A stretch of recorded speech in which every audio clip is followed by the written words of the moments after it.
മനുഷ്യരിൽ ശേഷിച്ചവരെ എൻ്റെ നാമം വിളിച്ചിരിക്കുന്ന സകല ജാതികളും കർത്താവിനെ അന്വേഷിക്കും. മതി. പഴയ നിയമത്തിൽ നമ്മൾ ശ്രദ്ധിച്ചാൽ 2 കൂടാരങ്ങൾ കാണുവാൻ സാധിക്കും. 2 കൂടാരങ്ങൾ, 2 tabernacles. ഒന്നാമത്തേത് മോശ ഉണ്ടാക്കിയ കൂടാരമാണ്. മോശ ഉണ്ടാക്കിയ കൂടാരം. 2 ദാവീദ് ഉണ്ടാക്കിയ കൂടാരം. The tabernacle of Moses and the tabernacle of David. പുറപ്പാട് പുസ്തകം വായിച്ചാൽ മോശ ഉണ്ടാക്കിയ കൂടാരത്തെക്കുറിച്ച് വ്യക്തമായി അധ്യായങ്ങൾ എടുത്തെടുത്ത് ദൈവത്തിൻ്റെ വചനം പഠിപ്പിക്കുന്നതായി കാണുവാൻ സാധിക്കും. This A good representation. പല ആൾക്കാരുടെ വായിച്ചതിൽ നിന്നും ആൾക്കാരുടെ ഭാവനയിൽ വന്ന ചില ചിത്രങ്ങൾ എടുത്ത് ഇൻ്റർനെറ്റിൽ ഡിസ്പ്ലേ ചെയ്യാൻ ഞാൻ ആവശ്യപ്പെട്ടിട്ടുണ്ട്. ഇൻ്റർനെറ്റിൽ നിന്ന് എടുത്ത ഇത് അവിടുത്തെ ഫോട്ടോഗ്രാഫ് ഒന്നുമല്ല, പലരുടെയും ഭാവനയിൽ വന്നത്, അവർ വരച്ചത് മാത്രം. മോശയുടെ ആ കൂടാരം, ടാബർനാക്കിൾ, അത് ദൈവിക കൽപ്പന പ്രകാരം പണിതതാണ്. ദൈവിക കൽപ്പന. ദൈവം മോശയോട് പറഞ്ഞു, മോശെ, നീ ഞാൻ കാണിക്കുന്ന അളവിൽ, ഞാൻ കാണിക്കുന്ന മാതൃക പ്രകാരം ചിലതൊക്കെ ഉണ്ടാക്കണം. ആ കൂടാരത്തിൻ്റെ അളവുകൾ, അതിനുപയോഗിക്കേണ്ട മെറ്റീരിയൽസ്, അതിന് ആവശ്യമുള്ളത് സകല കൽപ്പനകളും ദൈവം മോശയ്ക്ക് കൊടുത്തു. മോശയോട് പറഞ്ഞു, ഈ അളവുകളിൽ, ഈ രീതിയിൽ, ഈ പാറ്റേണിൽ, ഈ സിസ്റ്റമിൽ നിന്റെ കൂടാരം, അല്ലെങ്കിൽ ദൈവത്തിൻ്റെ കൂടാരം മനുഷ്യരുടെ ഇടയിൽ നീ ഉണ്ടാക്കണം. പഴയ നിയമത്തിൽ ആദ്യം കാണുന്ന കൂടാരം, അതായത് ദൈവത്തെ ആരാധിക്കുവാൻ ദൈവം വെച്ച നിയമങ്ങൾ, മനുഷ്യർക്ക് കൊടുക്കുന്ന ആദ്യത്തെ ആ കൽപ്പന ലഭിച്ച ആ സിസ്റ്റം ഓഫ് വർഷിപ്പ്, ദൈവത്തിങ്കിൽ നിന്നും നേരിട്ട് പർവ്വതത്തിൽ പോയിരുന്ന ദൈവത്തിൻ്റെ വായിൽ നിന്നും കേട്ട വാക്കുകൾ, ദൈവം വ്യക്തമായി കൊടുത്ത നിയമങ്ങൾ, ദൈവം നിയമിച്ചാക്കിയ സിസ്റ്റംസ്, ഇതെല്ലാം മോശ പർവ്വതത്തിൽ വെച്ച് ദൈവത്തിങ്കിൽ നിന്നും വാങ്ങിച്ചു. ആ കൂടാരം ഉണ്ടാക്കി. 2, a pattern of worship. നമുക്കിന്ന് ഒരു ആരാധനയുടെ ഒരു രീതിയുണ്ട്. വന്നു കഴിഞ്ഞാൽ പ്രാർത്ഥിച്ച് ആരംഭിച്ചു, അത് കഴിഞ്ഞിട്ട് 2-3 പാട്ടുകൾ പാടി, നമുക്കൊരു പാറ്റേൺ ഉണ്ട്. നമുക്കെല്ലാം പാരമ്പര്യങ്ങളുള്ളവരാണ്. ഈ പാരമ്പര്യങ്ങളൊക്കെ നല്ലത്. പക്ഷേ ബൈബിൾ പറയുന്നു, വ്യർത്ഥമായ പാരമ്പര്യങ്ങൾ പാടില്ല. നമ്മുടെ ജീവിതത്തിൽ പല പാരമ്പര്യങ്ങളുണ്ട്. പക്ഷേ പഴയ നിയമത്തിൽ കാണുന്ന ഒരു പാരമ്പര്യം മോശ നിയമിച്ചാക്കി.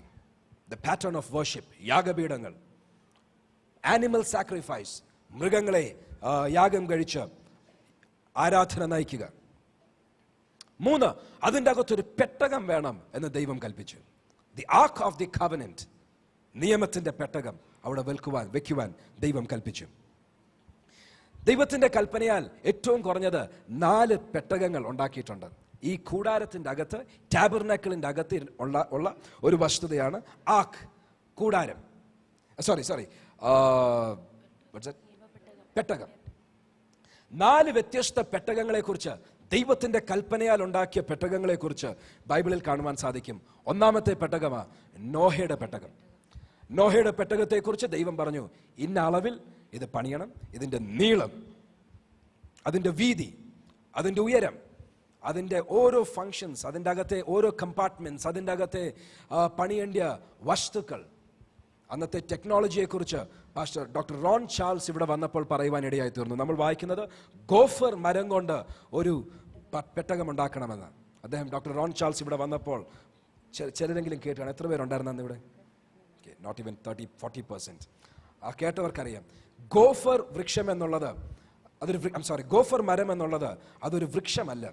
പകരം അന്നത്തെ ടെക്നോളജിയിൽ ഇന്ന് പ്ലൈവുഡ് ഉണ്ടാക്കുന്നത് പോലെ ലെയർ ബൈ ലെയർ, പല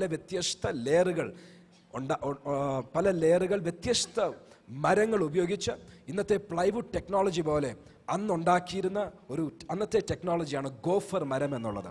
അതിനെക്കുറിച്ച് പറഞ്ഞത് അദ്ദേഹം UNO സർട്ടിഫിക്കേഷനുള്ള ഒരു ആർക്കിയോളജിസ്റ്റാണ്. ടർക്കിയിൽ ഒരു പ്രത്യേക ആവശ്യത്തിൽ, ആർക്കിയോളജിക്കൽ ആവശ്യത്തിന് വേണ്ടി അവിടെ ചെന്നപ്പോൾ അവിടെ ഒരു പർവ്വതത്തിൻ്റെ മുകളിൽ ഈ നോഹയുടെ പെട്ടകം ഇരിക്കുന്നതിനെ കുറിച്ചൊക്കെ പറയുവാൻ ഇടയായി തീർന്നു. അതിൻ്റെ വെബ്സൈറ്റ്സ് ഒക്കെ ആവശ്യമുള്ളവർക്ക് ലഭ്യമാകുവാൻ ഇൻ്റർനെറ്റിൽ സകല ഇൻഫർമേഷനുമുണ്ട്, ഞാൻ പറയേണ്ട ആവശ്യമില്ല.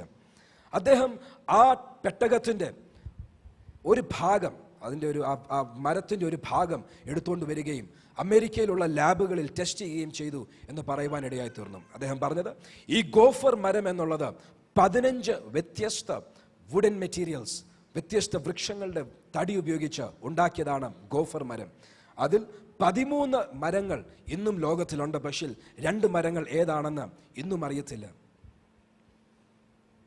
ഡോക്ടർ റോൺ ചാൾസ് പറഞ്ഞത്, ആ ഹൈ പ്രഷറിൽ, അത്രയും ഹൈ പ്രഷറിൽ ആ വുഡ് കംപ്രസ് ചെയ്യുവാൻ, അതുണ്ടാക്കിയെടുക്കുവാൻ അന്നത്തെ ടെക്നോളജി എന്താണെന്ന് ഇന്നും ആർക്കും അറിയത്തില്ല. പക്ഷേ ആ കാലത്തുണ്ടായിരുന്ന ടെക്നോളജി വെച്ച് ദൈവം നോഹയോട് പറഞ്ഞു, നീ ഒരു പെട്ടകം ഉണ്ടാക്കണം.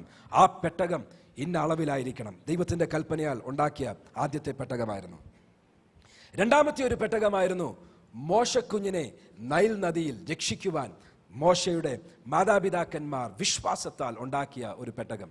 ആ പെട്ടകത്തെ ഞാങ്ങണ എന്നല്ലേ പറയാം, ഞാങ്ങണപ്പെട്ടകം, ദി ആർക്ക് ഓഫ് ബുൾറഷസ്, ഞാങ്ങണപ്പെട്ടകം ഉണ്ടാക്കിയതായി കാണുവാൻ സാധിക്കും. പാസ്റ്റർ കെ ജോയ് അതിനെക്കുറിച്ച് ശക്തമായ ഒരു മെസ്സേജ് പറഞ്ഞത്, വർഷങ്ങൾക്ക് മുൻപേ പറഞ്ഞത്, ഇന്നും എൻ്റെ അകത്തൊന്നും മാഞ്ഞിട്ടില്ല. അദ്ദേഹം പറഞ്ഞു, മോശക്കുട്ടി വളർന്നു വന്നപ്പോൾ ദൈവത്തിന് പ്രയോജനപ്പെടുന്നവനായി വളർന്നു വരുവാൻ കാര്യം പശയും കീലും തേച്ചത് കുട്ടിയുടെ മണ്ടയിലല്ല, പെട്ടിയുടെ മണ്ടയിലാണെന്ന്. Praise the lord. പശയും കീലും പൊട്ടുമൊക്കെ തൊടുന്നത് കുട്ടിയുടെ മണ്ടയിൽ തൊടാതെ പെട്ടിയുടെ മണ്ടയിൽ വെച്ചാൽ കുട്ടി വളരുമ്പോൾ നന്നായിരിക്കും എന്നൊരാശയം പറയുവാനിടയായി. I believe that. അദ്ദേഹം ഒരു വാക്കും കൂടെ പറഞ്ഞു, പലരുടെയും ശുശ്രൂഷ വെളിപ്പെടാത്തതിൻ്റെ കാര്യം അവരുടെ അഭിഷേകം പെട്ടിക്കകത്തും സർട്ടിഫിക്കറ്റ് തലയിലും ഇരിക്കും, അതുകൊണ്ടാണെന്ന്. ചിലരെ ഇൻഫ്ലുവൻസ് ചെയ്യുന്നെങ്കിൽ നന്നായിരിക്കും. It's good idea. നമ്മുടെ ജീവിതത്തിൽ അഭിഷേകം തലയിലും സർട്ടിഫിക്കറ്റ് പെട്ടിയിലും ഇരിക്കട്ടെ എന്ന് അദ്ദേഹം പറയുവാനിടയായി. ഫൈൻ. രണ്ടാമത്തെ പെട്ടകമാണ് ഞാങ്ങണ കൊണ്ടുണ്ടാക്കിയ മോശക്കുഞ്ഞിനെ രക്ഷിച്ച പെട്ടകം. മൂന്നാമത്തെ ഒരു വാക്യം വായിക്കുവാൻ പോകുകയാണ്. സ്വർഗീയമായ ഒരു പെട്ടകം കാണുവാൻ സാധിക്കും ബൈബിളിൽ കാണുന്നത്. റെവലേഷൻസ് ചാപ്റ്റർ 11, വെളിപ്പാട് 11ന്റെ 19 വാക്യത്തിൽ സ്വർഗത്തിലെ ഒരു ദർശനം കാണുവാൻ സാധിക്കും. വെളിപ്പാട് പുസ്തകം 11 അധ്യായം 19 വാക്യം. അപ്പോൾ സ്വർഗത്തിലെ ദേവാലയം തുറന്നു. ഒരു നിമിഷം, സ്വർഗത്തിൽ ദേവാലയമുണ്ടോ? സ്വർഗത്തിൽ ദൈവം വസിക്കുന്ന സ്വർഗത്തിൽ പിന്നെ വേറെ ദേവാലയത്തിന്റെ ആവശ്യമുണ്ടോ? ഞാൻ വായിച്ചപ്പോൾ എൻ്റെ മനസ്സിൽ വന്ന ചിന്തയാ, എല്ലാവരോടും കേൾക്കെ അങ്ങ് ചിന്ത പറഞ്ഞതേ ഉള്ളൂ. വായിച്ചാട്ടെ. അവന്റെ നിയമപ്പെട്ടകം അവന്റെ ആലയത്തിൽ പ്രത്യക്ഷമായി. അവന്റെ നിയമപ്പെട്ടകം സ്വർഗത്തിലുള്ള ദൈവത്തിന്റെ ആലയത്തിൽ പ്രത്യക്ഷമായി. സ്വർഗത്തെക്കുറിച്ചുള്ള എൻ്റെ കൺസെപ്റ്റ് എനിക്ക് തന്നെ മനസ്സിലാകുന്നില്ല എത്രയും ദൈവത്തിന്റെ വചനത്തിൽ നമുക്ക് ആഴമായി പഠിക്കുവാൻ സാധിക്കുമെന്ന്. ദൈവത്തിന്റെ വചനം ആഴമായി സ്വർഗത്തെക്കുറിച്ച് പഠിപ്പിക്കുന്ന പല വേദഭാഗങ്ങൾ കാണുവാൻ സാധിക്കും. ഒരു വാക്യം എന്നെ ചിന്തിപ്പിച്ച വാക്യമായത്, സ്വർഗത്തിൽ ദൈവം വസിക്കുന്ന സ്ഥലത്ത് പ്രത്യേകിച്ച് ഒരു ആലയത്തിന്റെ ആവശ്യമുണ്ടോ എനിക്കറിയത്തില്ല. പക്ഷേ അവിടെ ഒരാലയം, അതിൻ്റെ വാതിൽ തുറന്നതായി കാണുവാൻ സാധിക്കും. അങ്ങനെയാണെങ്കിൽ എനിക്ക് സ്വർഗത്തെക്കുറിച്ചുള്ള ആശയങ്ങൾ, അതിൻ്റെ ആഴത്തിലേക്ക് ദൈവാത്മാവ് എന്നെ പഠിപ്പിക്കട്ടെ എന്ന് ഞാൻ പ്രാർത്ഥിക്കുക. ഏതായാലും ആ സ്വർഗത്തിലുള്ള ആലയത്തിന്റെ വാതിൽ തുറന്നപ്പോൾ ആ വാതിലിന്റെ അകത്തൂടെ കാണുക, അവിടെ ഒരു നിയമപ്പെട്ടകം ഇരിക്കുന്നു. എബ്രായ ലേഖനത്തിലും പുറപ്പാട് പുസ്തകത്തിലും ഒക്കെ വായിച്ചാൽ കാണുവാൻ സാധിക്കുന്നത്, ദൈവം മോശയോട് പറഞ്ഞത്, നീ കാണുന്ന ആ കാഴ്ചയ്ക്കനുസരിച്ച്, ഞാൻ നിന്നെ കാണിക്കുന്ന മാതൃകയ്ക്കനുസരിച്ച് ഞാൻ നിന്നെ സ്വർഗത്തിലെ ചില കാര്യങ്ങൾ കാണിച്ചു തരും. അതിനനുസരിച്ച് നീ ഒരു പെട്ടകം പണിയണം. ആ പെട്ടകമാ മോശ പണിതത്. ആ പെട്ടകത്തെക്കുറിച്ച് തുടർന്ന് ചിന്തിക്കുവാൻ പോകുന്നത്. കാര്യം, മോശയുടെ കൂടാരത്തിൽ ഈ പെട്ടകം ഉണ്ടായിരുന്നു.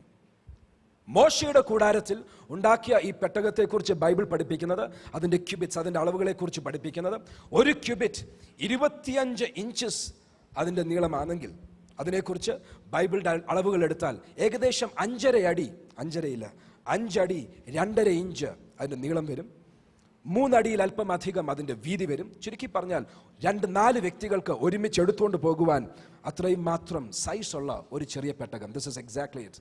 യോർദാൻ നദിയിൽ കൂടെ കടക്കുന്ന ഒരു ദൃശ്യമാണ് ആർട്ടിസ്റ്റ് ഇവിടെ കാണിച്ചിരിക്കുന്നത്. 4 പുരോഹിതന്മാർ അവരുടെ തോളിൽ ആ പെട്ടകം വഹിക്കുകയാണ്. പെട്ടകത്തെക്കുറിച്ച് അധികം ഇന്ന് പറയുന്നില്ല. കാര്യം, ദാവീദിന്റെ കൂടാരമാ ഇന്ന് എൻ്റെ ഹൃദയത്തിൽ ദൈവാത്മാവ് എന്നെ ഏൽപ്പിച്ചിരിക്കുന്ന മെസ്സേജ്. ഈ പെട്ടകം എന്തിനെ കാണിച്ചു? ഈ പെട്ടകം ദൈവ സാന്നിധ്യത്തെ കാണിച്ചു. This is the key thing. എല്ലാവരും മനസ്സിലാക്കണം. മോശയുടെ കൂടാരത്തിൽ ദൈവം വെച്ചു കൊണ്ടുവന്ന, ദൈവത്തിന്റെ കൽപ്പനയാൽ അവിടെ വെച്ച ഈ പെട്ടകത്തിന്റെ അർത്ഥം എന്താണ്? ദൈവത്തിന്റെ സാന്നിധ്യം അവിടെ ഉണ്ടായിരിക്കും. ദൈവത്തിന്റെ വചനം പഠിച്ചാൽ സ്വർഗത്തിൽ നിന്നും നഗ്ന കണ്ണുകൾക്ക് കാണത്തക്കതുപോലെ ഒരു ഷെഖൈന, ദൈവത്തിന്റെ തേജസ് ആ പെട്ടകത്തിന്റെ മീതെ കൂടാരത്തിന്റെ അകത്ത് നിരന്തരം വസിച്ച ഒരു സമയമുണ്ടായിരുന്നു. ഈ പെട്ടകത്തിന്റെ പ്രത്യേകത ഇത് ദൈവ സാന്നിധ്യത്തെ കാണിക്കുന്നതാണ്, ദൈവമായിട്ടുള്ള ഉടമ്പടിയെ കാണിക്കുന്നതാണ്. ഓരോ വിവാഹ ശുശ്രൂഷയിൽ ഞാൻ പറയാറുണ്ട്, ഇറ്റ്സ് എ കവനന്റ്. വിവാഹം ഒരു ഉടമ്പടിയാണ്. ഓരോ പ്രാവശ്യവും വിവാഹത്തിൽ അത് പറയാറുണ്ട്, it's A covenant that cannot be broken.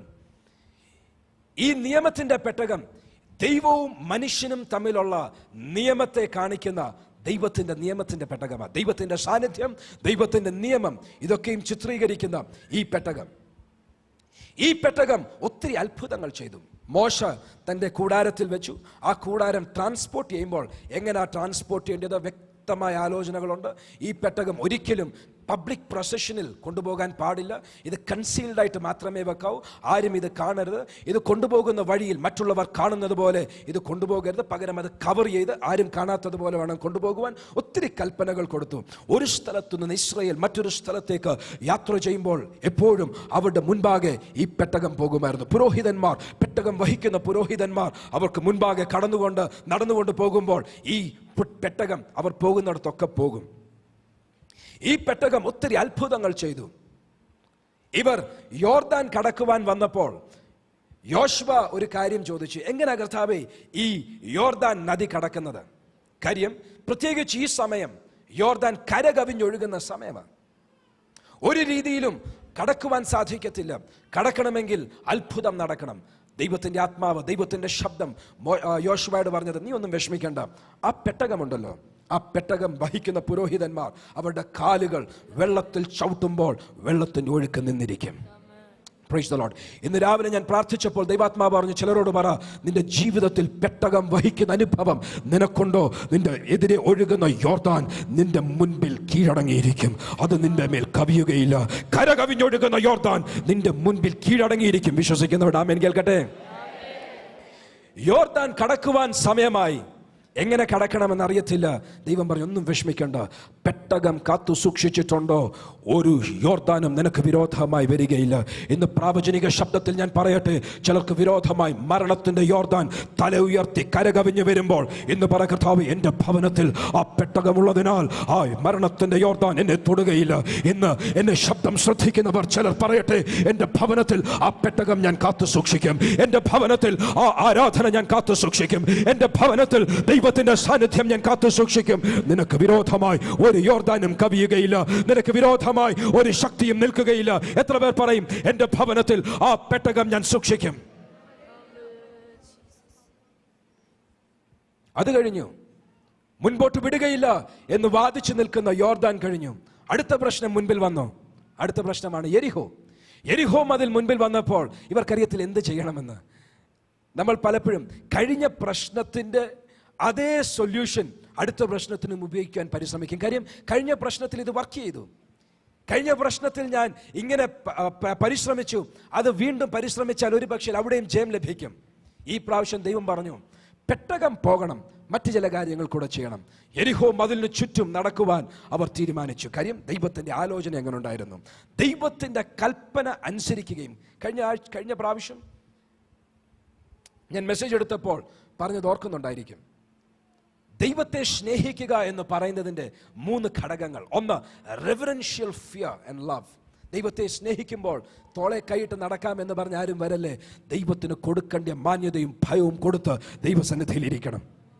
Right? ദൈവത്തിന് കൊടുക്കേണ്ട ഭയവും ഭക്തിയും കൊടുത്ത് ദൈവസന്നിധിയിലിരിക്കണം. 2, ഇമ്മീഡിയറ്റ് ഒബീഡിയൻസ്. കഴിഞ്ഞ ആഴ്ചയിൽ ഞാൻ പറഞ്ഞു, ഡിലേഡ് ഒബീഡിയൻസ് ഇസ് ഡിസൊബീഡിയൻസ്. താമസിച്ചനുസരിക്കുന്നത് അനുസരണക്കേടാണ്. ഇന്ന് ചെയ്യുവാൻ പറഞ്ഞാൽ ഇന്ന് തന്നെ ചെയ്യണം. നാളെ ചെയ്യുവാൻ പറഞ്ഞാൽ അടുത്ത ഞായറാഴ്ചത്തേക്ക് വെയിറ്റ് ചെയ്യരുത്. Delayed obedience is disobedience. തക്ക സമയത്ത് അനുസരിക്കുന്നവരുണ്ടോ ദൈവത്തെ സ്നേഹിക്കുന്നതിന്റെ ഭാഗമാണ്. ഈ യെരിഹോ മതിലിന് ചുറ്റും നടക്കുവാൻ ദൈവം പറഞ്ഞു. അവർ നടക്കുവാൻ തീരുമാനിച്ചു. ഞാൻ ചോദിക്കട്ടെ, ദൈവ സാന്നിധ്യം ഉണ്ടെങ്കിൽ മാത്രം പോരാ. ദൈവാത്മാവ് പറയുന്നത് തക്ക സമയത്ത് അനുസരിക്കുവാൻ ചിലർ തയ്യാറാണോ? യെരിഹോ മതിലുകൾ നിങ്ങളുടെ മുൻപിൽ നിൽക്കുകയില്ല. യോർദാന്റെ മുൻപിൽ വന്നു. ദൈവത്തിന്റെ ആത്മാവ് പറഞ്ഞതുപോലെ അവർ ചെയ്തു. അവരുടെ മുൻപിൽ യോർദാൻ പിളർന്നു മാറി. യെരിഹോവിന്റെ മുൻപിൽ വന്നു. ദൈവം പറഞ്ഞതുപോലെ അവർ ചെയ്തു. യെരിഹോവിന്റെ മതിലുകൾ ഇടിഞ്ഞു വീഴുവാൻ ഇടയായി തീർന്നു, താണു പോകുവാൻ ഇടയായി തീർന്നു. ഞാനൊരു കാര്യം ഓർപ്പിക്കട്ടെ, പലപ്പോഴും പല പ്രശ്നങ്ങൾ നമ്മുടെ മുൻപിൽ വരും. ഒരുപക്ഷേ മരണത്തിന്റെ യോർദാനായിരിക്കും, ഒരുപക്ഷേ മുൻപിലോട്ട് വിടത്തില്ല എന്ന് പറയുന്ന യോർദാനായിരിക്കും, ഒരുപക്ഷേ പാരമ്പര്യത്തിൽ നിൽക്കണം എന്ന് പറയുന്ന യോർദാനായിരിക്കും. മുൻപോട്ട് വിടാത്ത യോർദാനെ ജയിക്കുവാൻ പെട്ടകമുണ്ടോ, അത് വഹിക്കുന്ന പുരോഹിതന്മാരുണ്ടോ? ജീവിതത്തിൽ യോർദാൻ നിനക്ക് വിരോധമായി നിൽക്കുകയില്ല. ഒരുപക്ഷേ നിന്റെ നന്മകൾ തരികയില്ല എന്ന് പറഞ്ഞ് നന്മകളെല്ലാം കവർ ചെയ്ത് വെക്കുന്ന ഒരു വലിയ മതിലുണ്ട്. കഴിഞ്ഞൊരു പ്രാവശ്യം ഏത് മാസമാണെന്ന് ഓർക്കുന്നില്ല, ബഥേൽ മാസികയിൽ ഞാൻ ആ മതിലുകളെ കുറിച്ച് ഒരു മാസം എഴുതിയത്. കാര്യം ഒരു വെളിപ്പാട് ദൈവത്തിന്റെ ആത്മാവിന്റെ ഹൃദയത്തിൽ തന്നു. പല മതിലുകളും നമ്മുടെ കാവലിനായിട്ടുള്ളത്. എനിക്ക് വിരോധമായി വരുന്ന ശത്രു എന്നെ ആക്രമിക്കാതിരിക്കുവാൻ എനിക്ക് ചുറ്റും കാവലിന്റെ ഒരു മതിലുണ്ട്. ആ കാവലിന്റെ മതിലില്ലെങ്കിൽ എന്നെ ശത്രു തകർത്ത് കളയും. ഇവിടെ ഇരിക്കുന്ന ഓരോരുത്തർക്കും ചുറ്റും ഒരു കാവലിന്റെ മതിലുണ്ട്. Do you believe that? അതുകൊണ്ടാണ് ഇന്ന് നമ്മൾ ജീവനോട് ഇവിടെ ഇരിക്കുന്നത്. അതുകൊണ്ടാണ് പിശാച് നോക്കിയിട്ടും നമുക്ക് ചുറ്റും രക്തത്തിന്റെ കാവലുള്ളത് കൊണ്ട് ഇന്നും നമ്മൾ ആരോഗ്യമായിട്ട് ഇവിടെ ഇരിക്കുന്നത്. ശത്രു പറ്റിക്കളയുവാൻ പലപ്പോഴും പെർമിഷൻ ചോദിക്കുമ്പോൾ ചിലർ ആത്മാവിൽ നിങ്ങൾക്ക് വേണ്ടി ജാഗരിക്കുന്നത് കൊണ്ട് ഇന്നും നിങ്ങൾ സമാധാനമായിരിക്കുന്നത് എന്ന് മറക്കരുത്. പലപ്പോഴും ആത്മാവ് നമ്മൾക്ക് വേണ്ടി പക്ഷവാദം ചെയ്യുന്നത് കൊണ്ട് പിശാചിന്റെ വാദത്തെ മാറ്റിക്കൊണ്ട് ദൈവം ഇന്നും ചിലർക്ക് ദീർഘായുസ് നൽകിയിരിക്കുക മറക്കരുത്. Praise the Lord. Praise the Lord. Praise the Lord. ആ മതിൽ പക്ഷേ പലപ്പോഴും നമ്മൾ വളർന്നു കഴിയുമ്പോൾ കാവലിന് വേണ്ടി ദൈവം തന്ന മതിൽ അത് പലപ്പോഴും നമ്മുടെ മുൻപിൽ മുൻപോട്ട് വിടാതെ തടസ്സമായി മാറും. ഇന്ന് കാവലിനായിട്ടുള്ള മതിൽ ഞാൻ വളർന്നു, ഔട്ട്ഗ്രോൺ ദാറ്റ്, അതിനേക്കാൾ അധികം ഞാൻ വളർന്നു കഴിയുമ്പോൾ ഇപ്പോഴും ആ മതിൽ അവിടെ ഉണ്ട്. പിന്നെ മതിലിന്റെ മേൽ ഫലം കായ്ക്കേണ്ട അവസ്ഥ വരും. ബിയോണ്ട് ദാറ്റ് കാര്യം വി ഹാവ് ഔട്ട്ഗ്രോൺ. നമ്മുടെ സാഹചര്യങ്ങളെ നമ്മൾ വളർന്നു കഴിഞ്ഞു. പലരുടെയും ജീവിതത്തിൽ ഇന്ന് ഞാൻ ആത്മാവിൽ വിവേചിക്കുകയാണ്. പലരുടെയും ജീവിതത്തിൽ ഞാൻ ഇവിടെ നിൽക്കുമ്പോൾ ഒരു വെളിപ്പാട് കണ്ടുകൊണ്ടാണ് പറയുന്നത്. പലരുടെയും ജീവിതത്തിൽ ഒരു സമയത്ത് ആവശ്യമുള്ള ഒരു മതിൽ ദൈവം തന്നു. നിങ്ങൾ ആത്മാവിൽ വളർന്നു, നിങ്ങളുടെ സാഹചര്യങ്ങളിൽ നിങ്ങൾ വളർന്നു. ഇന്ന് ആ മതിലിന് നിങ്ങളെ ഉൾക്കൊള്ളുവാൻ സാധിക്കുന്നില്ല. പക്ഷേ ആ മതിൽ ഇന്നും നിൽക്കുന്നതും കൊണ്ട് അടുത്ത മണ്ഡലത്തിലേക്ക് ഉയരുവാൻ കഴിയാതെ ചിലർ ബന്ധനത്തിലായിരിക്കുന്നു എന്ന് ഞാൻ ആത്മാവിൽ വിളിച്ചു പറയുകയാണ്. ചിലർ ഏറ്റെടുത്തോണം, കാര്യം ചിലരുടെ ആത്മാവിൽ അത് സംസാരിക്കുന്നുണ്ട്. അവർക്കറിയാം ആരോടെ സംസാരിക്കുന്നെന്ന് അവർക്കറിയാം. ഒരു കാലത്ത് നിങ്ങൾക്കൊരു മതിൽ ആവശ്യമായിരുന്നു. അന്ന് ഇതിൻ്റെ അകത്തൊരു മൂലക്കിരിക്കാനുള്ളതേ ഉള്ളായിരുന്നു. പക്ഷേ ഇന്ന് ദൈവം വളർച്ച തന്നു. ഇന്ന് ആ മതിലിൻ്റെ അകത്ത് ഉൾക്കൊള്ളുന്നതിനേക്കാൾ അധികം നമ്മൾ വളർന്നു. പക്ഷേ ഇന്നും ആ മതിലിൻ്റെ പുറത്തേക്ക് പോകുവാൻ സാധിക്കാതെ ആ കാവലിനായിട്ടുണ്ടായിരുന്ന മതിൽ ഇന്ന് ബന്ധനമായി തീർന്നിരിക്കുകയാണ്. ചില മതിലുകൾ ഇന്ന് പൊളിക്കണം. ഇന്ന് ആരാധിക്കുമ്പോൾ ചില മതിലുകൾ പൊളിയും. അടുത്തൊരു മതിൽ ദൈവം നമ്മൾക്ക് ചുറ്റും പണിയുവാൻ പോകുകയാണ്. അതിർ വിസ്താരമാകുവാൻ പോകുകയാണ്. ചിലരുടെ അതിർ വിസ്താരമാകുവാൻ പോകുകയാണ്. യബ്ബേസ് പ്രാർത്ഥിച്ചതുപോലെ എൻ്റെ അതിർ വിസ്താരമാക്കണമേ എന്ന് ചിലർ പ്രാർത്ഥിക്കട്ടെ. ഇന്ന് ചിലർ പ്രാർത്ഥിക്കണം, കർത്താവേ, ഐ ഔട്ട്ഗ്രോൺ മൈ സർക്കംസ്റ്റാൻസസ്. എൻ്റെ സാഹചര്യങ്ങളെ ഞാൻ ജയിച്ചു കഴിഞ്ഞു. എൻ്റെ സാഹചര്യങ്ങൾക്ക് മീതെ ഞാൻ വളർന്നു കഴിഞ്ഞു. ഇന്ന് എനിക്ക് അതിരുകൾ വിസ്താരമാക്കണം എന്ന് പ്രാർത്ഥിക്കുന്ന ചിലരുണ്ടോ? ഇന്ന് ആരാധനയിൽ ചിലരുടെ അതിരുകളെ ദൈവം വിസ്താരമാക്കുവാൻ പോകുകയാണ്. അടുത്തൊരു വർഷത്തേക്കുള്ള വളർച്ച ഇന്ന് ഈ ആരാധനയിൽ ദൈവം ചിലർക്ക് പകരുവാൻ പോകുകയാണ്. Praise the lord. ഈ യെരിഹോവിന്റെ മതിലുകൾ ഇങ്ങനെ കാവലിന്റെ മതിലല്ല, പക്ഷേ this a different type of wall. ഈ മതിലിന്റെ പ്രത്യേകത ദൈവം തരുവാൻ ആഗ്രഹിക്കുന്ന നന്മകൾ കയ്യിൽ വരാതെ അതിനെ ബന്ധിച്ചു വെച്ചിരിക്കുന്ന മതില്. നിനക്ക് വേണമെങ്കിൽ ഇതിന് ചുറ്റും നടന്നങ്ങ് പൊക്കോ, നിന്റെ വഴിയെ ഞാൻ തടയത്തില്ല. നിന്റെ കനാൻ ദേശത്തേക്ക് നീ അങ്ങ് പൊക്കോ, നിന്റെ വാഗ്ദത്ത ദേശത്തേക്ക് നീ പൊക്കോ, നിന്നെ ഞാൻ തടസ്സപ്പെടുത്തുവാൻ വരത്തില്ല. പക്ഷേ ഈ മതിലിന്റെ അകത്തുള്ള ഒരു നന്മയും കാണുവാൻ ഞാൻ നിന്നെ സമ്മതിക്കത്തില്ല. അതാ യെരിഹോവിന്റെ വാദം. മനസ്സിലാവുന്നുണ്ടായിരിക്കും. ചിലർക്കുള്ള വാഗ്ദത്തങ്ങളിലേക്ക് ചിലർ പാഞ്ഞുകൊണ്ടിരിക്കുക, പക്ഷേ ചില യെരിഹോ മതിലുകൾ നിങ്ങൾക്ക് വിരോധമായി നിൽക്കുന്നുണ്ട്. യോർദാന്റെ വാക്ക് എന്താണ്? യോർദാന്റെ ചലഞ്ച്, യോർദാന്റെ വാക്കുകൾ, ഞാൻ നിന്റെ വാഗ്ദത്തത്തിലേക്ക് കടക്കുവാൻ സമ്മതിക്കത്തില്ല. കനാൻ ദേശത്തേക്ക് കടക്കുവാൻ സമ്മതിക്കാതെ മുൻപിൽ ഒഴുകുന്ന യോർദാന്റെ നദി, അതിനെ പലരും ജയിച്ചു കഴിഞ്ഞു. അവരുടെ മുൻപിൽ വരുന്നതാണ്, നിന്റെ മുൻപിൽ വാഗ്ദത്ത ദേശത്തേക്ക് നീ പൊക്കോ, ഒരു പ്രശ്നവുമില്ല. പക്ഷേ നിന്റെ മുൻപിൽ ഇതിൻ്റെ അകത്തുള്ള അനുഗ്രഹങ്ങൾ, നന്മകൾ തരാതെ ഞാൻ നിന്നെ നിന്റെ വാഗ്ദത്ത ദേശത്തേക്ക് പറഞ്ഞു വിടും. Price the Lord. Price the Lord. ചിലരുടെ ജീവിതത്തിൽ, വിശ്വാസ ജീവിതത്തിൽ ദൈവം ചില നന്മകൾ തരുവാൻ ആഗ്രഹിക്കുന്നത് കയ്യിൽ വരികയില്ല എന്ന് വാദിച്ചു നിൽക്കുന്ന ചില യെരിഹോ മതിലുകളുണ്ട്. I want you to understand the difference. രണ്ട് വ്യത്യാസം വ്യക്തമായി മനസ്സിലാക്കണം. ഒന്ന്, വാഗ്ദത്തമേ കാണിക്കത്തില്ല, മുൻപോട്ട് വിടത്തില്ല, മരണമാണ് മുൻപിൽ എന്ന് വാദിച്ചു നിൽക്കുന്ന യോർദാൻ, അവിടെ പെട്ടകമുണ്ടെങ്കിൽ നീ രക്ഷപ്പെടും. രണ്ടാമത്തേത്, വാഗ്ദത്ത ദേശത്തേക്ക് നീ പൊക്കോ, പ്രശ്നമില്ല, ഞാൻ യെരിഹോ മതിൽ ഇവിടെ നിന്നോളാം, ഇതിൻ്റെ അകത്ത് ഒത്തിരി നന്മകളുണ്ട്, നിനക്ക് തരേണ്ട നന്മകൾ ദൈവം നിനക്ക് വാഗ്ദത്തം ചെയ്ത നന്മകളൊക്കെ ഇതിൻ്റെ അകത്തുണ്ട്, പക്ഷേ അത് നീ എടുക്കണ്ട, അതൊന്നുമില്ലാതെ നീ അങ്ങ് പൊക്കോ, നീ അങ്ങ് വാഗ്ദത്ത ദേശത്തേക്ക് പൊക്കോ. ഇതിൻ്റെ അകത്തിരിക്കുന്ന പൊന്നും, ഇതിൻ്റെ അകത്തിരിക്കുന്ന വെള്ളിയും, ഇതിൻ്റെ അകത്തിരിക്കുന്ന വസ്ത്രങ്ങൾ, വിലയേറിയ വസ്ത്രങ്ങളും, ഇതിൻ്റെ അകത്തുള്ള സകല നന്മകളും ഇതിൻ്റെ അകത്തിരുന്നോട്ടെ, നീ ഇത് കാണണ്ട, നീ വാഗ്ദത്ത ദേശത്തേക്ക് അങ്ങ് പൊക്കോ എന്ന് ഞാൻ ആത്മാവിൽ പറയട്ടെ. ആ പെട്ടകം കയ്യിലുണ്ടോ? ചിലരുടെ ജീവിതത്തിൽ യെഹോവയുടെ മതിലുകൾ തകർന്നു വീഴുവാൻ പോകുകയാണ്. ഇന്ന് ചില കരമുയർത്തി പറയട്ടെ, കർത്താവേ, യേശുവിന്റെ നാമത്തിൽ എനിക്ക് വിരോധമായി നിൽക്കുന്ന യെരിഹോവിന്റെ മതിലുകൾ എന്റെ നന്മ കയ്യിൽ തരികയില്ല, കാണിക്കുകയില്ല എന്ന് പറഞ്ഞ് എനിക്ക് വിരോധമായി ഉയർന്നു നിൽക്കുന്ന ചില യെരിഹോവിന്റെ മതിലുകൾ ഇന്ന് ആരാധനയിൽ, ഇന്ന് പെട്ടകത്തിന്റെ മുൻപിൽ തകർന്നു വീഴുവാൻ പോകുകയാണ്. അത് വിശ്വസിക്കുന്നവർ ചില നിമിഷങ്ങൾ കരങ്ങൾ അടിച്ച് ദൈവത്തെ സ്തുതിക്കുക. യേശുവിന്റെ നാമത്തിൽ പെട്ടകം വഹിക്കുന്ന പുരോഹിതന്മാർ, പെട്ടകമുള്ള ഭവനങ്ങൾക്ക് മീതെ അവർക്ക് വിരോധമായി ഉയർന്നു നിൽക്കുന്ന യെരിഹോവിന്റെ മതിലുകൾ യേശുവിന്റെ നാമത്തിൽ ഇന്നത്തെ ആരാധനയിൽ തകർന്നു മാറട്ടെ. അത് രോഗസൗഖ്യങ്ങളായിരിക്കും, അത് സമ്പത്തായിരിക്കും, അത് അനുഗ്രഹങ്ങളായിരിക്കും, ഉയർച്ചയായിരിക്കും, മാന്യതയായിരിക്കും. ദൈവം തരാമെന്ന് വാക്ക് പറഞ്ഞ അനുഗ്രഹങ്ങൾക്ക് വിരോധമായി ഉയർന്നു നിൽക്കുന്ന യെരിഹോ മതിലെ തകർന്നു വീഴ. Thank you Lord, thank you Lord.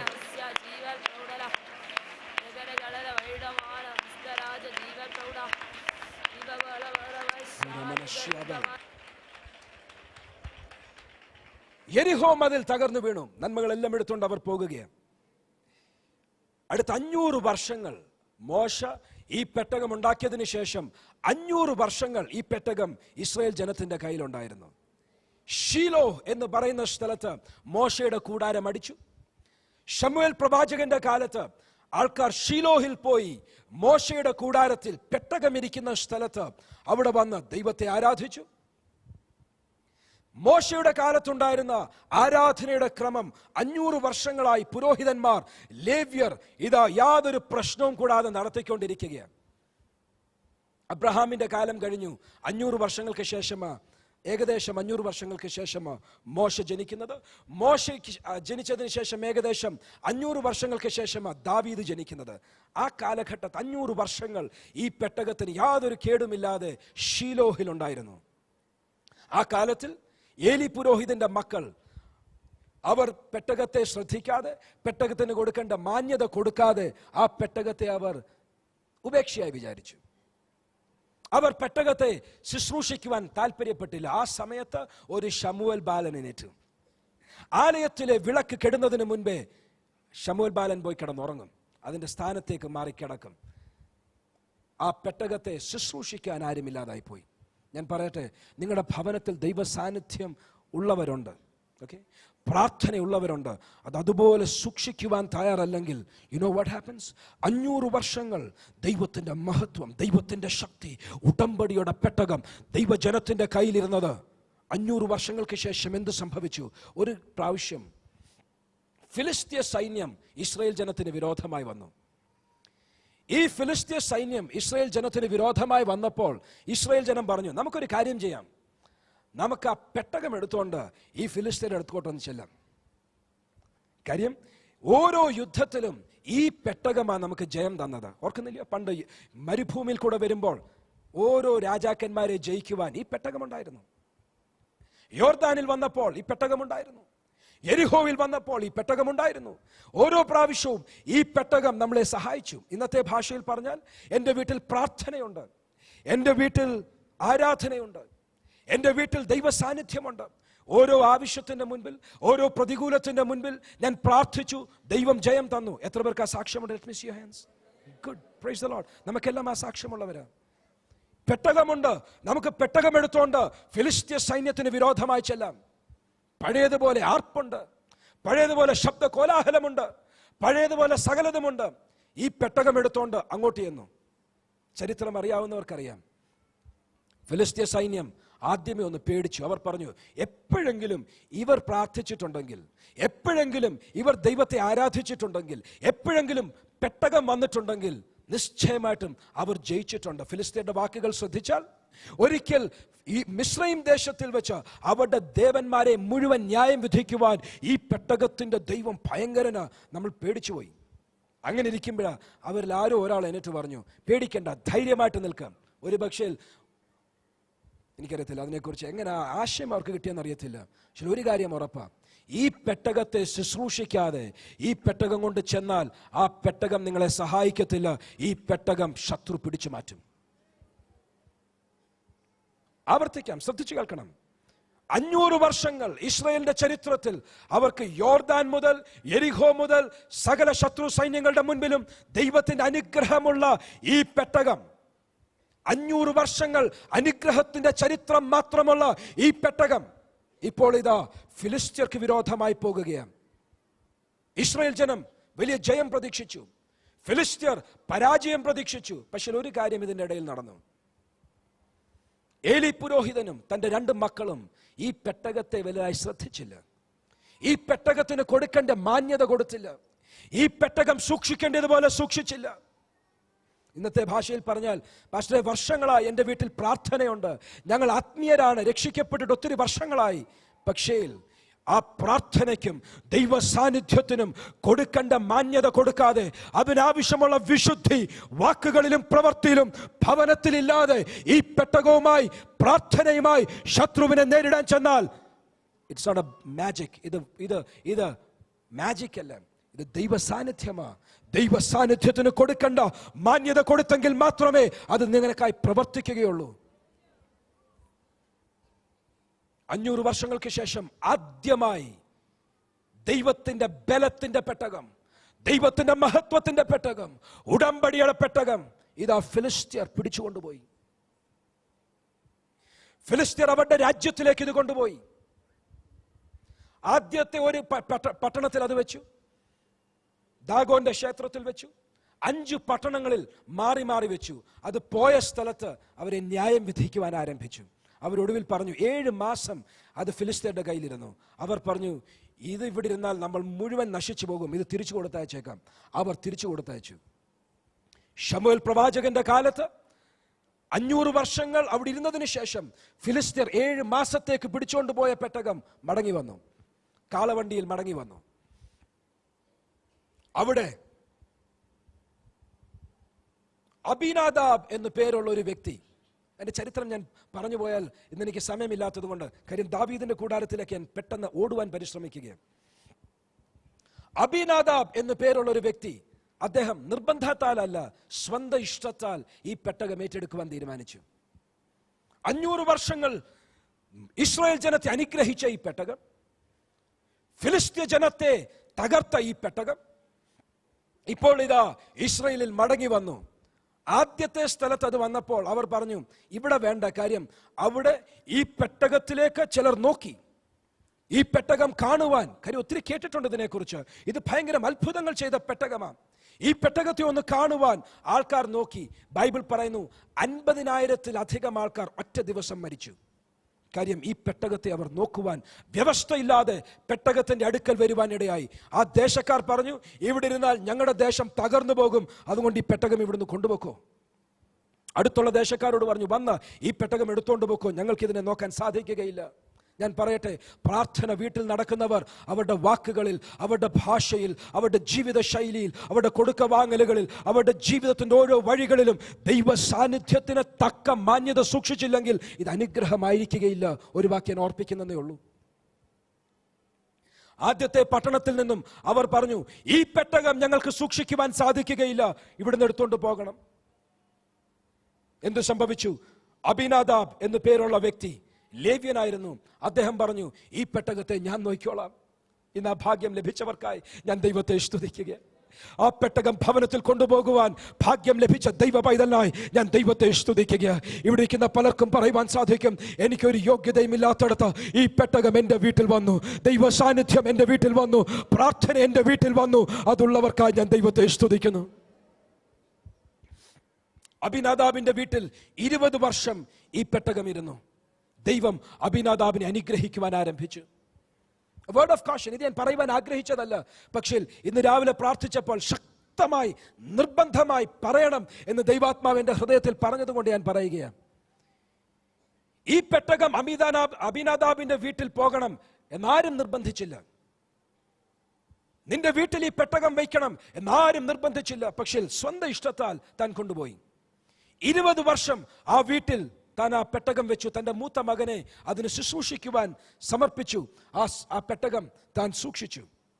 പക്ഷേ ദാവീദ് രാജാവിന് അറിവ് കിട്ടി, പെട്ടകമുണ്ട്, തിരിച്ചു കൊണ്ടുപോകാം. ദാവീദിന്റെ കൂടാരത്തിലേക്ക് വരികയാണ്. ആ പെട്ടകം എടുക്കുവാൻ വന്നപ്പോൾ അതിൻ്റെ അകത്തെ ഒരു വ്യക്തി, അബിനാദാബിന്റെ ഒരു മകൻ, കാളവണ്ടി ഓടിക്കുന്ന ഒരു പയ്യൻ, അവൻ ഇതിനോടുള്ള ഭക്തി അങ്ങ് മാറി. ഈ പെട്ടകം എല്ലാ ദിവസവും കഴിഞ്ഞ് 20 വർഷമായിട്ട് കാണുന്നുണ്ട്. എൻ്റെ വീട്ടിലെ മറ്റൊരു പെട്ടി പോലെ ഈ പെട്ടകവും സാരമില്ല. കഴിഞ്ഞ മുമ്പത്തെ ആഴ്ചയിലും ഞാൻ പറഞ്ഞു, അതിവിശുദ്ധമായതിനോട് അമിതമായി അടുത്ത് കഴിയുമ്പോൾ ആ ഭയമൊക്കെ അങ്ങ് മാറി. സാരമില്ല, കുഴപ്പമില്ല. ഈ പെട്ടകത്തെ വ്യവസ്ഥ കൂടാതെ കേറിത്തൊട്ടു. ആ നിമിഷം ആ പൈതൽ മരിച്ചു. ദാവീദിന് മനസ്സിലായി, ഇങ്ങനെ പോയി കഴിഞ്ഞാൽ ദൈവത്തിന്റെ ശിക്ഷ ഉണ്ടാകും. ദാവീദ് ഈ പെട്ടകം നിർബന്ധത്താൽ അടുത്തൊരു വ്യക്തിയുടെ വീട്ടിൽ കയറ്റി. അബിനാദാബിന്റെ വീട്ടിൽ സ്വന്തം ഇഷ്ടത്താൽ ഈ പെട്ടകം വന്നെങ്കിൽ ഒബേദ് എദോമിന്റെ വീട്ടിൽ നിർബന്ധത്താൽ ഈ പെട്ടകം കയറി. 3 മാസം അവിടെ ഇരുന്നു. 500 വർഷം ഇസ്രായേലിന്റെ കൂടെ, 7 മാസം ഫിലിസ്ത്യരുടെ ദേശത്ത്, 20 വർഷം അബിനാദാബിന്റെ വീട്ടിൽ, അടുത്തൊരു 3 മാസം ഒബേദ് ഏദോമിന്റെ വീട്ടിൽ ഈ പെട്ടകം ഇരുന്നു. അതിനെക്കുറിച്ച് പറയുന്നത്, ഈ പെട്ടകം, ഞാൻ മാക്സിമം സമയം ദാവീദിന്റെ കൂടാരത്തിൽ നിൽക്കുവാൻ ആഗ്രഹിക്കുകയാണ്. ഈ പെട്ടകം ദാവീദിന്റെ കൂടാരത്തിൽ അതിനുശേഷം വന്നു. അതിനുശേഷം ശലോമോൻ തന്റെ ദേവാലയം പണിതു. ഈ പെട്ടകം അങ്ങോട്ട് മാറി. ഒടുവിൽ യെരമ്യാ പ്രവചനം 3-ാം അധ്യായം വായിക്കുന്നില്ല, 3-ാം അധ്യായത്തിൽ കാണുന്നു, ആ പെട്ടകം ശലോമോന്റെ ദേവാലയത്തിൽ ഇരുന്നപ്പോൾ ബാബിലോൺ രാജാക്കന്മാർ ഇസ്രായേലിനെ ആക്രമിക്കുവാൻ വന്നു. അവർ വന്നപ്പോൾ യെരമ്യാ പ്രവാചകൻ ഈ പെട്ടകം എടുത്ത് ഒരു ഗുഹയ്ക്കകത്ത് ഒളിപ്പിച്ചു വെച്ചു എന്ന് നമ്മൾ ചില ആഴ്ചകൾക്ക് മുൻപേ, ചില മാസങ്ങൾക്ക് മുൻപേ ആ വീഡിയോ പ്രസന്റേഷനിൽ കൂടെ ഡാഡി കാണിച്ചതൊക്കെ ഓർക്കുന്നുണ്ടായിരിക്കും. യേശുവിൻ്റെ കാലം വരെ അത് അവിടെ ഇരിപ്പുണ്ടായിരുന്നു എന്നൊക്കെ ചില ചരിത്രങ്ങളിൽ വായിക്കുന്നതായി കേൾക്കുവാൻ, ഡേക്സ് ബൈബിളിൽ അതിനെക്കുറിച്ച് ചില റെഫറൻസസ് കൊടുത്തിട്ടുണ്ട്. അതിനെക്കുറിച്ച് അധികം പറയുവാൻ ഇനി ഞാൻ ആഗ്രഹിക്കുന്നില്ല, സമയമെടുക്കുന്നില്ല. ഇന്നും ചില പെട്ടകങ്ങൾ ഇസ്രായേലിലുണ്ട്. ഇസ്രായേലിൽ പോയിട്ടുള്ള ചിലർക്കറിയാം. ഡോക്ടർ റോൺ ചാൾസ് പറഞ്ഞു, 6 പെട്ടകമെങ്കിലും ഇന്ന് അവിടെ ഉണ്ട്. അതിലൊരെണ്ണമെങ്കിലും മെയ്ഡ് ഇൻ ചൈന ആയിരിക്കും നിശ്ചയമായിട്ടും. കാര്യം ചൈനക്കാരെ ഇത് ഏറ്റവും അധികം ഉണ്ടാക്കുന്നത്. ഒന്നും ഒറിജിനൽ അല്ലെന്ന് പറഞ്ഞതിൻ്റെ ചുരുക്കം, എല്ലാം പൈസ ഉണ്ടാക്കാൻ വെച്ചിരിക്കുകയാണ്. ഈ പെട്ടകം ഇതാന്ന് പറഞ്ഞ് അവിടെ വെക്കും, $10 ഫീസ് കാണിച്ചേച്ച് ആ പൈസ വാങ്ങിച്ചേച്ച് അവരത് അവിടെ വെച്ചിരിക്കുക. എനിവേ, മോശ ഉണ്ടാക്കിയ ആ പെട്ടകം അതിനുശേഷം ചരിത്രത്തിൽ കാണുവാനില്ല. പക്ഷേ ദാവീദ് ഒരു കാര്യം തീരുമാനിച്ചു, ഈ പെട്ടകം ഞാനൊരു കാര്യം ചെയ്യുവാൻ പോകുകയാണ്, ഈ പെട്ടകത്തെ ഞാനൊന്ന് ശുശ്രൂഷിക്കുവാൻ പോകുകയാണ്. ഇവിടെ ദാവീദിന്റെ കൂടാരത്തെക്കുറിച്ച് ഞാൻ പറഞ്ഞു വരുവാൻ ആഗ്രഹിക്കുന്നത്, ഇതുവരെ ഷീലോഹിൽ, ഇപ്പോഴും മറക്കരുത്, ദാവീദ് ഈ പെട്ടകം ഒബേദ് ഏദോമിന്റെ ഭവനത്തിൽ നിന്ന് കൊണ്ടുവരുമ്പോൾ അപ്പോഴും ഷീലോഹിൽ മോശയുടെ കൂടാരമുണ്ട്. അന്നും ഷീലോഹിൽ ജനം ദൈവത്തെ ആരാധിക്കാൻ പോകുന്നുണ്ട്, മൃഗങ്ങളെ യാഗം കഴിക്കുന്നുണ്ട്, നാമധേയ പാരമ്പര്യ ആരാധന അവിടെ നടക്കുന്നുണ്ട്. യാഗങ്ങൾ നടക്കുന്നു, മോശയുടെ പ്രമാണപ്രകാരമുള്ള യാഗങ്ങൾ, ആരാധനകൾ അവിടെ നടക്കുന്നു. മോശ ദൈവത്തിങ്കൽ നിന്ന് പ്രാപിച്ച ആരാധനയുടെ ക്രമം അവിടെ ഇതാ നടക്കുമ്പോൾ ദാവീദ് ഒരു കാര്യം തീരുമാനിച്ചു, ഈ പെട്ടകം തിരിച്ചങ്ങോട്ട് വിടുന്നില്ല, ഷീലോഹിലേക്ക് വിടുന്നില്ല. പകരം ഞാനൊരു കാര്യം ചെയ്യുവാൻ പോകുകയാണ്, ഈ പെട്ടകത്തിന് ഞാൻ മറ്റൊരു കൂടാരം അടിക്കുവാൻ പോകുകയാണ്. മറ്റാരാണെങ്കിലും ഭയപ്പെട്ടേനെ. കാര്യം പർവ്വതത്തിൽ ദൈവം ഇറങ്ങി വന്ന് കൊടുത്ത കൽപ്പനയ്ക്കനുസരിച്ച് മോശ പണിത ഈ പെട്ടകം ഈ കൂടാരത്തിൽ ഇരിക്കണമെന്ന് ദൈവം കൽപ്പിച്ചു. അതിവിശുദ്ധ സ്ഥലത്തിരിക്കേണ്ടത് അവിടെ നിന്ന് മാറ്റി മറ്റൊരു കൂടാരത്തിലേക്ക് മാറ്റുകയാണ്. ആ കൂടാരത്തിൽ യാഗങ്ങളില്ല, ആ കൂടാരത്തിൽ മോശ നിയമിച്ച യാതൊന്നുമില്ല. പകരം ആ കൂടാരത്തിൽ ഇതുവരെ ചരിത്രത്തിൽ കാണാത്ത ചില കാര്യങ്ങൾ ദാവീദ് ആദ്യമായി ആരംഭിച്ചു. ആവർത്തിക്കാം.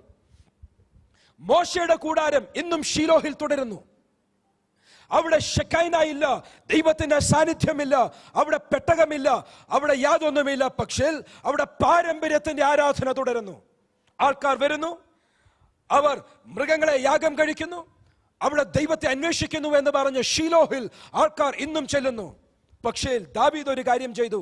ഫിലിസ്ത്യർ പിടിച്ചോണ്ടുപോയ പെട്ടകം, അബിനദാബിന്റെ വീട്ടിൽ 20 വർഷം ഇരുന്നിട്ടും ശൗൽ തിരിഞ്ഞു നോക്കാത്ത ഈ പെട്ടകം,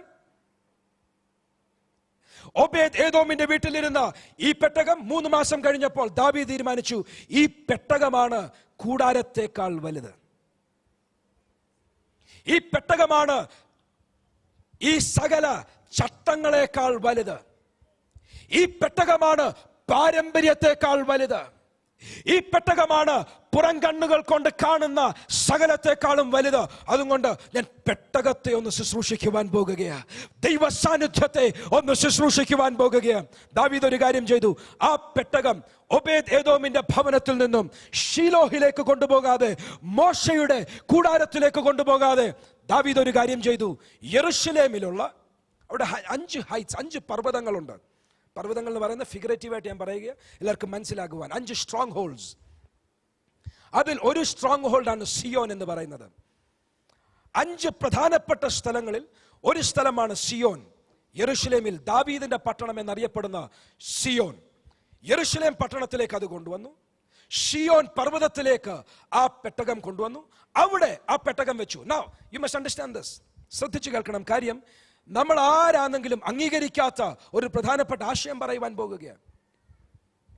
നമ്മൾ ആരും ഒരു പക്ഷേ ഇത്രയും ധൈര്യമെടുത്ത് കാര്യങ്ങൾ ചെയ്യുകയില്ല. പക്ഷേ ദൈവത്തിന്റെ ഹൃദയം അറിഞ്ഞ ദാവീദ് ഒരു കാര്യം തീരുമാനിച്ചു. ഈ പെട്ടകത്തോട് ഞാൻ എങ്ങനെ പെരുമാറണം. ശലോമോൻ അത് തിരിച്ചറിഞ്ഞില്ല. ശലോമോൻ തിരിച്ച് വലിയ ആലയം പണിതു. വീണ്ടും ആനിമൽ സാക്രിഫൈസസ്, വീണ്ടും ആചാരങ്ങൾ, വീണ്ടും മോശയുടെ കാലത്ത് കണ്ടുവന്ന പ്രമാണങ്ങൾ കൊണ്ടുവന്നു. ശലോമോൻ പോലും ദൈവത്തിന്റെ ഹൃദയം തിരിച്ചറിഞ്ഞില്ല. ദാവീദ് ഒരു കാര്യം തിരിച്ചറിഞ്ഞു. ദൈവത്തിന്റെ ഹൃദയം തിരിച്ചറിഞ്ഞു. ദാവീദ് പറഞ്ഞു, ഞാൻ ഈ പെട്ടകത്തിന് ഒരു കൂടാരം പണിയുവാൻ പോകുകയാണ്. ദൈവത്തിന്റെ വചനം പറഞ്ഞു, ദാവീദിന്റെ വീണുപോയ കൂടാരങ്ങളെ ഞാൻ വീണ്ടും പണിതുയർത്തും. Praise the Lord. ആ കൂടാരത്തിന്റെ പ്രത്യേകത എന്തായിരുന്നു? വചനത്തിൽ ഒരു കൽപ്പനയും ലഭിച്ചിട്ടില്ല.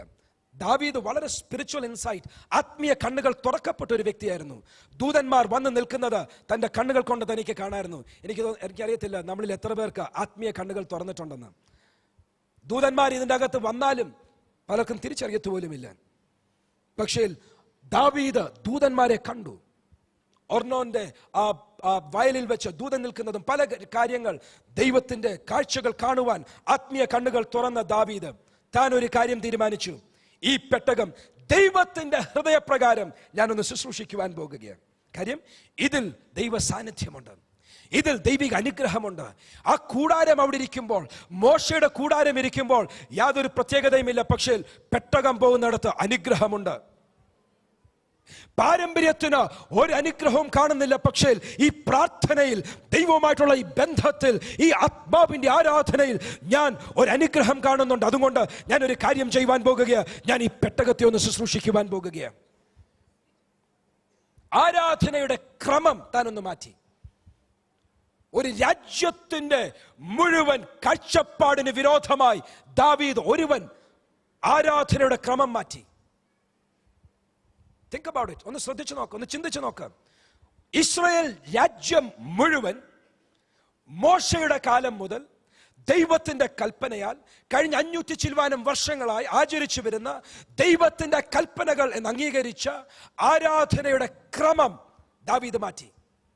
ഇതുവരെ ആനിമൽ സാക്രിഫൈസസ്, മൃഗങ്ങളെ യാഗം കഴിച്ച കൂടാരത്തിൽ വന്ന ആ പ്രാക്ടീസ് മാറ്റിയിട്ട് ദാവീദ് പറഞ്ഞു, ആ പെട്ടകം കൊണ്ടുവരുമ്പോൾ ഒരു യാഗം നടത്തിയതായി ബൈബിൾ പഠിപ്പിക്കുന്നുണ്ട്. റൈറ്റ്. ഒബേദെദോമിന്റെ വീട്ടിൽ നിന്നും ദാവീദിന്റെ കൂടാരത്തിൽ വരെ ഈ പെട്ടകം കൊണ്ടുവരുമ്പോൾ യാഗങ്ങൾ നടന്നു. നോ ഡൗട്ട് ബൈബിൾ പഠിപ്പിക്കുന്നുണ്ട്. പക്ഷേ ആ കൂടാരത്തിൽ കയറി കഴിഞ്ഞതിന് ശേഷം ഒറ്റ മൃഗത്തെ യാഗം കഴിച്ചിട്ടില്ല. പകരം ദാവീദ് പറഞ്ഞു, സ്തുതി എന്ന യാഗം ഞാൻ നിനക്ക് കഴിക്കും. മൃഗങ്ങളെ ഇനിയും വെട്ടുകയില്ല, പക്ഷേ സ്തുതി എന്ന യാഗം ഞാൻ കഴിക്കും. The sacrifice of praise. ഇനിയും ആടുകളെ ഞാൻ വെട്ടുന്നില്ല, പക്ഷേ ദ സാക്രിഫൈസ് ഓഫ് ജോയ്. എന്റെ വികാരങ്ങൾ ഞാൻ ദൈവസന്നിധിയിൽ കാഴ്ചവെച്ച് ഞാൻ ദൈവത്തെ ഒന്ന് ആരാധിക്കുവാൻ പോകുകയാണ്. ഇതുവരെ കത്തിയും വാളും സ്പൂണും തവിയും ഒത്തിരി ഉപകരണങ്ങൾ ഉപയോഗിച്ച് മോശയുടെ കൂടാരത്തിൽ ഇതാ യാഗം കഴിച്ചു വരുമ്പോൾ ദാവീദ് പറഞ്ഞു, ഇതുവരെ ആലയത്തിൽ കാണാത്ത പുതിയ ചില ഉപകരണങ്ങൾ ഞാൻ കൊണ്ടുവരുവാൻ പോകുക. എന്താണ്? ഞാൻ 10 കമ്പിയുള്ള വീണകളാൽ എൻ്റെ കരങ്ങൾ അടിച്ച് ഞാൻ ദൈവത്തെ സ്തുതിക്കും. കിന്നരവും വീണയും ഉപയോഗിച്ച് ഞാൻ ദൈവത്തെ സ്തുതിക്കും. മോശയുടെ കൂടാരത്തിൽ ഒറ്റ മ്യൂസിക്കൽ ഇൻസ്ട്രുമെന്റ് ഇല്ല. മ്യൂസിക്കൽ ഇൻസ്ട്രുമെന്റും ദൈവത്തെ ആരാധിക്കുന്നതും തമ്മിൽ ഇതുവരെ ഒരു ബന്ധവും ഇല്ലാതിരിക്കുകയാണ്. ദാവീദ് പറഞ്ഞു, ഇനിയും അങ്ങനല്ല, ഞാൻ ഉണ്ടാക്കിയ ചില ഉപകരണങ്ങളുണ്ട്. ദാവീദ് ഒത്തിരി instruments, he was A genius.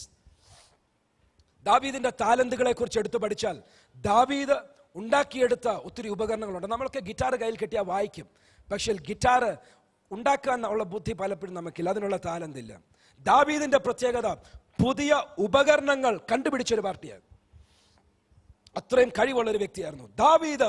സ്വന്തമായി പല ഉപകരണങ്ങൾ കണ്ടുപിടിച്ചു. ആ ഉപകരണങ്ങൾ ഉപയോഗിച്ച് ആരാധിക്കുവാൻ തുടങ്ങി. ഒരു വശത്ത് ഒരു രാജ്യം മുഴുവൻ പറയുക, ഞങ്ങൾക്ക് വേണ്ടിയത് ആ ആടുകളെ അറക്കണം, ഞങ്ങൾക്ക് വേണ്ടിയത് ആ കത്തി, ഞങ്ങൾക്ക് വേണ്ടിയത് യാഗപീഠത്തിലെ ശുശ്രൂഷ, ഞങ്ങൾക്ക് വേണ്ടിയത് ആ പഴയ മോശയുടെ ആചാരം. ദാവീദ് പറഞ്ഞു, നിങ്ങൾ അവിടെ പൊക്കോ, ഷീലോഹിൽ പൊക്കോ, പക്ഷേ ഞാൻ പെട്ടകത്തിന്റെ മുൻപിൽ നൃത്തം ചെയ്ത്, ഞാൻ 10 കമ്പിയുള്ള വീണയാൽ കരങ്ങൾ അടിച്ച്, ഞാൻ വീണകളും കിന്നരങ്ങളും ഉപയോഗിച്ച് എന്റെ വികാരങ്ങൾ ദൈവസന്നിധിയിൽ വെച്ച് സ്തുതികൾ കരേറ്റി, നന്ദി കരേറ്റി, സന്തോഷം ദൈവസന്നിധിയിൽ കാണിച്ച് കാഴ്ചവെച്ച് ഞാൻ ദൈവത്തെ സ്തുതിക്കുവാൻ പോകുക. ദാവീദിന്റെ കൂടാരം എന്ത്? മോശയുടെ കൂടാരത്തിലുള്ള പഴയ ആരാധനയുടെ ക്രമം മാറ്റി ഒരു പുതിയ ആരാധനയുടെ ക്രമം ദൈവസന്നിധിയിൽ ഉയർത്തി. കൽപ്പനയില്ലാതെ പണിത ഒരു കൂടാരം, അതിവിശുദ്ധ സ്ഥലവും വിശുദ്ധ സ്ഥലവും ഇല്ലാതെ സകല സാധാരണക്കാർക്കും ദൈവസന്നിധിയിൽ വരുവാൻ അവകാശമുണ്ടാക്കി കൊടുത്ത ദാവീദിന്റെ കൂടാരം. മോശയുടെ കാലത്ത്, ഇന്നത്തെ ഭാഷയിൽ പറഞ്ഞാൽ, പാസ്റ്റർമാർക്ക് മാത്രമേ അങ്ങോട്ട് കയറുവാൻ അവകാശമുള്ളൂ.